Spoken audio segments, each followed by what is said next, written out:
இந்த வீடியோவில் நம்ம எதை பற்றி பார்க்க போகிறோம்னா, ஆதார் கார்டு வைத்திருப்பவர்கள் பார்த்தீங்கன்னா அவங்களுடைய ஆதார் கார்டு அப்டேட் பண்ண சொல்லிட்டு பல முறை இதற்கான கால அவகாசம் நீடிக்கப்பட்டுள்ளது. நீங்கள் ஆதார் கார்டு வாங்கி 10 வருடத்திற்கு மேல் எந்த ஒரு அப்டேட்டுமே செய்யாமல் இருந்தீங்கன்னா உங்களுடைய ஆதார் கார்டு நீங்கள் வந்து கண்டிப்பாக அப்டேட் பண்ண சொல்லியிருக்காங்க. இது எப்படி ஆன்லைனில் அப்டேட் பண்ணுறது என்பதை பற்றி பார்க்கலாம். இதற்கான கடைசி தேதி டிசம்பர் 14 தான். இதனால் கண்டிப்பாக நீங்கள் ஆதார் கார்டில் வந்து அட்ரஸ் ப்ரூஃப் ஒரு டாக்குமெண்ட்டும் ஐடென்டி ப்ரூஃப் ஒரு டாக்குமெண்ட்டும் அப்லோட் பண்ணி டாக்குமெண்ட் அப்டேட் பண்ணுற மாதிரி இருக்கும். ஃபஸ்ட்டு உங்களோட மொபைலில் ஏதாவது ஒரு ப்ரௌசர் ஓப்பன் பண்ணிக்கிங்க. myAadhar.uida.gov.in சொல்லி டைப் பண்ணுங்கள். அந்த மாதிரி நீங்கள் டைப் பண்ணி வைக்க கொடுங்க. மை ஆதார் வெப்சைட் ஓப்பன் ஆகிடும்.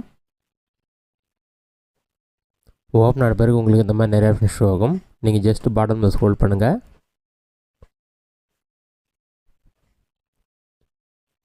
இதிலே பார்த்தீங்கன்னா செக் ஆதார் வேலிடிட்டின்னு ஒரு ஆப்ஷன் கொடுத்துருப்பாங்க. Click to validate status of ஆதார்னு இருக்கும். அதை செலக்ட் பண்ணிவிட்டு என்டர் ஆதார் கார்டு நம்பர்னு இருக்கும். உங்களுடைய ஆதார் கார்டு நம்பர் என்டர் பண்ணுங்கள். நெக்ஸ்ட்டு கேப்ச்சா இருக்கும். கேப்ச்சா கோடை பார்த்து அப்படியே கரெக்டாக டைப் பண்ணுங்கள். கேப்ச்சா கோடை டைப் பண்ணிவிட்டு ப்ரொசீட் ஆப்ஷனை கிளிக் பண்ணிங்கன்னா ஒரு 5 செகண்ட்ஸ் லோட் ஆகும். லோடாகி கம்ப்ளீட் ஆன பிறகு ஆதார் வெரிஃபிகேஷன் கம்ப்ளீட்டானு வரும். அதற்கு கீழே ஏஜ் பேண்ட் இருக்கும். Gender state mobile number. அதற்கு கீழே பார்த்தீங்கன்னா இந்த Aadhaar number require document proof of identity, proof of address update, please upload the documents through myAadhar.uida.gov.in website or Aadhaar சேவை கேந்திரன்னு சொல்லி கொடுத்துருக்காங்க. நீங்கள் மை ஆதார் வெப்சைட்லேயும் அப்டேட் பண்ணலாம். அப்படின்னா இசேவை மையத்திற்கு போய்ட்டு நீங்கள் அப்டேட் பண்ணிக்கலாம். இந்த மாதிரி இருக்கவங்க கண்டிப்பாக அப்டேட் பண்ணணும். நீங்கள் அப்டேட் பண்ணுறதுக்கு மறுபடியும் மை ஆதார் வெப்சைட்டுடைய ஹோம் பேஜ் ஓப்பன் பண்ணிங்கன்னா டாக்குமெண்ட் அப்டேட் சொல்லி கொடுத்துருப்பாங்க. இதில் இந்த service is free of cost till 14/12/2024 சொல்லி மென்ஷன் பண்ணியிருப்பாங்க. அதில் நீங்கள் செக் பண்ணிவிட்டு அந்த ஆப்ஷன் அதை கிளிக் பண்ணுங்கள். நீங்கள் டாக்குமெண்ட் அப்டேட் பண்ணுறது கண்டிப்பாக உங்களோட ஆதார் கார்டோட மொபைல் நம்பர் லிங்காக இருக்கணும். ஏன்னா அந்த மொபைல் நம்பருக்கு ஓடிபி வரும். அதை வெரிஃபை பண்ணுற மாதிரி இருக்கும். அதை நீங்கள் கிளிக் பண்ணிங்கன்னா இதில் சில டீட்டெயில்ஸ்லாம் கொடுத்துருப்பாங்க. ஐடென்டி ப்ரூஃப்க்கும் அட்ரஸ் ப்ரூஃப்க்கும் டாக்குமெண்ட் அப்லோட் பண்ண சொல்லிவிட்டு அதில் செக் பண்ணி பார்த்துங்க. அதுக்கு கிளிக் டு சப்மிட்னு இருக்கும். அந்த ஆப்ஷன் வந்து கிளிக் பண்ணுங்கள்.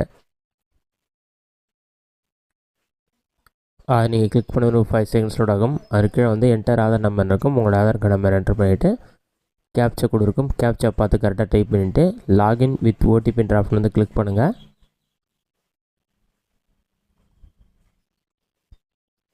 நீங்கள் கிளிக் பண்ணினா ஒரு 5 செகண்ட்ஸ் லோட் ஆகும். லோடாகி கம்ப்ளீட் ஆன பிறகு உங்கள் ஆதார் கார்டு கூட என்ன மொபைல் நம்பர் லிங்க் ஆகிருக்கும் அந்த மொபைல் நம்பருக்கு பார்த்தீங்கன்னா 6 நம்பர் கொண்ட ஓடிபி வரும். அந்த ஓடிபி நம்பரை பார்த்து அப்படியே கரெக்டாக டைப் பண்ணுங்கள்.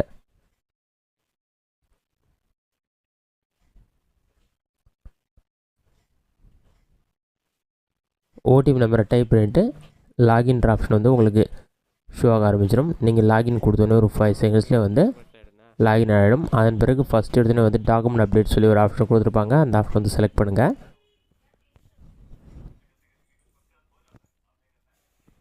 அதை செலக்ட் பண்ணிங்கன்னா அப்ஜெக்டிவ் ஆஃப் டாக்குமெண்ட் அப்டேட் சர்வீஸ்னு இருக்கும். அதுக்கு அதெல்லாம் ரீட் பண்ணி பார்த்துட்டு நெக்ஸ்ட் ஆப்ஷன் வந்து கிளிக் பண்ணுங்கள். நெக்ஸ்ட்டு கொடுத்தோன்னே ஸ்டெப்ஸ்லாம் கொடுத்துருப்பாங்க. நீங்கள் ஒரு ஐடென்டி ப்ரூஃப்க்கும் அட்ரஸ் ப்ரூஃப்க்கு ஒரு டாக்குமெண்ட் அப்டேட் பண்ண சொல்லிவிட்டு அதில் செக் பண்ணி நெக்ஸ்ட்டு கொடுத்தீங்கன்னா உங்களோட name gender date of birth address எல்லாமே இருக்கும். எல்லாமே கரெக்டாக இருக்குன்னு சொல்லி கன்ஃபார்ம் பண்ணிவிட்டு நெக்ஸ்ட் ஆப்ஷன் வந்து கிளிக் பண்ணுங்கள். நெக்ஸ்ட்டு கொடுத்தீங்கன்னா கைட்லைன்ஸ் கொடுத்துருப்பாங்க. நீங்கள் அப்லோட் பண்ணுற டாக்குமெண்ட் 2 MB இருக்கணும். JPG PNG PDF ஃபார்மெட்டாக தான் இருக்கணும். அடுத்ததாக ப்ரூஃப் ஆஃப் ஐடென்டிட்டிக்கு ஒரு டாக்குமெண்ட் அப்டேட் பண்ணணும். Disability ID card, driving licence, passport, PAN card எந்த டாக்குமெண்ட்டில் டீட்டெயில்ஸ் கரெக்டாக இருக்கோ அதை செலக்ட் பண்ணிவிட்டு அப்லோட் பண்ணிவிடுங்க. அதேமாதிரியே அட்ரஸ் ப்ரூஃப்க்கு ஒரு டாக்குமெண்ட் அப்லோட் பண்ணணும்.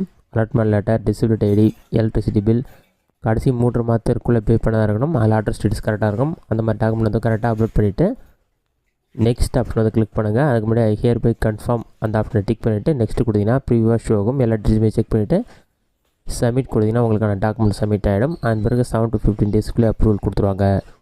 இதுதான் டாக்குமெண்ட் அப்டேட் பண்ணுறதுக்கான மெத்தட். இந்த வீடியோ உங்களுக்கு யூஸ்ஃபுல்லாக கொடுக்குறேன். இந்த வீடியோ பிடிச்சிருந்தா லைக் பண்ணுங்கள். வேறு ஏதாச்சும் டவுட் இருந்தால் கமெண்ட் பாக்ஸில் கமெண்ட் பண்ணுங்கள்.